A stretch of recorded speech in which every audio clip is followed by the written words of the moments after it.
Bonjour!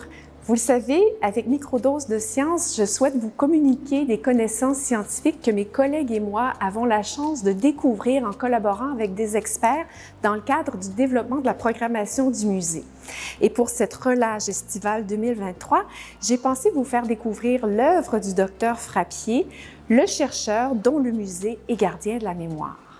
Le jeune Armand a été marqué par un événement tragique, le décès de sa mère en 1923 aux mains de la tuberculose. C'est l'événement qui l'a enjoint à entreprendre des études en médecine et à se spécialiser en microbiologie. Il a donc réalisé des stages post-doctoraux à l'étranger, chose qui n'était pas courante à l'époque. Il a travaillé avec des chercheurs américains et avec des chercheurs français. Et c'est à l'Institut Pasteur à Paris qu'il a travaillé étroitement avec Calmette et Guérin, les co-découvreurs du vaccin BCG, avec lesquels il a appris à produire ce vaccin de manière sécuritaire. Et de retour à Montréal au début des années 30, il a produit ce vaccin au bénéfice de la population. Et c'est en 1938 qu'il a fondé l'Institut de microbiologie d'hygiène de Montréal, toujours actif à Laval, et ce depuis 1939, et qui porte aujourd'hui le nom de Centre Armand Frappier Santé Biotechnologie de l'INRS. En fondant cet institut de recherche, le docteur et ses collaborateurs avaient 4 objectifs. Produire des produits biologiques, notamment des vaccins, contribuer à la santé publique, former des chercheurs de haut niveau et financer la recherche pour découvrir de nouveaux vaccins. Alors, pendant plus de 5 décennies, ont été produits à Laval des vaccins contre la diphtérie, la coqueluche, la rubéole, la rougeole, le tétanos, la grippe et j'en passe. Donc, une production et donc une activité scientifique qui a pavé la voie à la mise en place de la Cité de la biotech ici à Laval, qui est en pleine effervescence. Maintenant, pour vous faire découvrir concrètement l'œuvre du Dr Frappier, je vous guide dans la réserve du musée où ma collègue Audrey nous attend.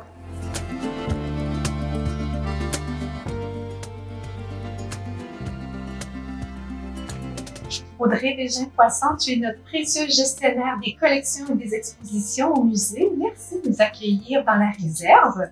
Ça fait plaisir. Donc, on souhaitait vous présenter quelques objets phares de la collection Armand Frappier, notamment la trousse du Dr Frappier, parce qu'avant de se lancer en microbiologie, Dr Frappier avait fait son diplôme en médecine à l'Université de Montréal. On retrouve aussi un petit carnet, en fait, qui témoigne de l'intérêt du Dr Frappier envers la science depuis sa jeunesse. Donc, c'est un livre de comptes dans lequel il a consigné des achats pour réaliser des expériences scientifiques. Oui, on peut lire gros ballon, support à éprouver, tournesol, mais ici, là, un article qui nous laisse vraiment perplexe. Que de rats! Voilà. Quelle expérience on a réalisée? Mystère. On n'en sait rien. C'était une autre époque, mais pauvre petite bête. Voilà. Des objets liés aussi à la production du vaccin BCG, notamment la fiche de la souche avec laquelle le docteur est revenu dans l'Institut Pasteur. Voilà, et sur laquelle il a documenté les premiers repiquages de la souche.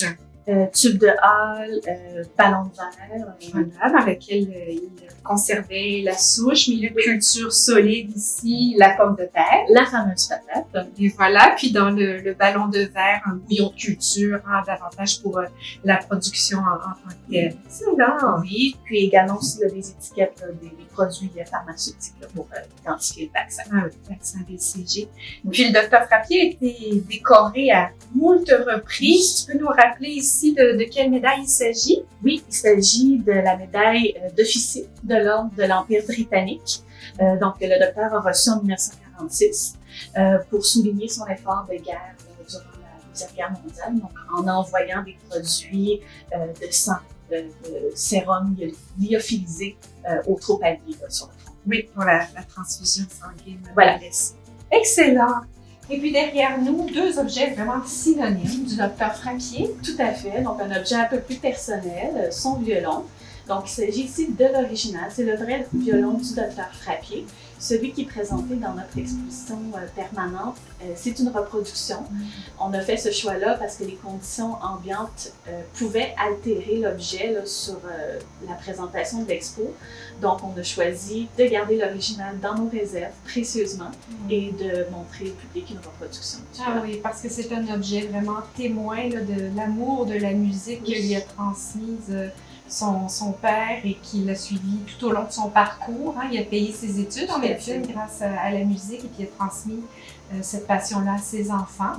Puis on termine avec le microscope, hein, l'objet phare du microbiologiste par excellence. Le hein. classique, Oui, voilà. pour observer l'infiniment petit. Et puis on a d'autres objets dans l'exposition Pandémie, l'humanité au défi. On va faire un tour. Tout à fait. Excellent! Oui! À bientôt! Donc, on se trouve ici devant une vitrine avec d'autres objets forts de la collection Armand Frappier, notamment la tenue de laboratoire du docteur avec bonnet, masque et sarrau. Oui, le masque est important hein, pour préserver le milieu de production le plus aseptique possible. Oui. Tout à fait. Un incubateur pour chauffer les milieux de culture. Magnifique objet hein, de collection, tout de cuivre à l'intérieur. À cette époque-là, les objets de laboratoire étaient faits de matériaux nobles, pratiquement des œuvres d'art avec hein, du bois, du cuivre, du cuir. Oui, tout à fait d'accord avec toi, Guylaine. Et aussi un montage de laboratoire là, pour la production du vaccin BCG. Oui, avec la verrerie qu'on reconnaît, là, Béchère, Capillaire, Erlenmeyer. Excellent! Merci pour cette belle tournée de nos collections, Audrey. Oui, ça me fait plaisir. Alors voilà, ceci met fin à cette capsule vidéo. Je vous invite à venir découvrir cette vitrine qui se trouve dans l'exposition temporaire Pandémie, l'humanité au défi, qui sera présentée au musée jusqu'au 4 septembre prochain. C'est une invitation à venir relever un défi, endiguer une pandémie fictive. Donc, au plaisir de vous accueillir.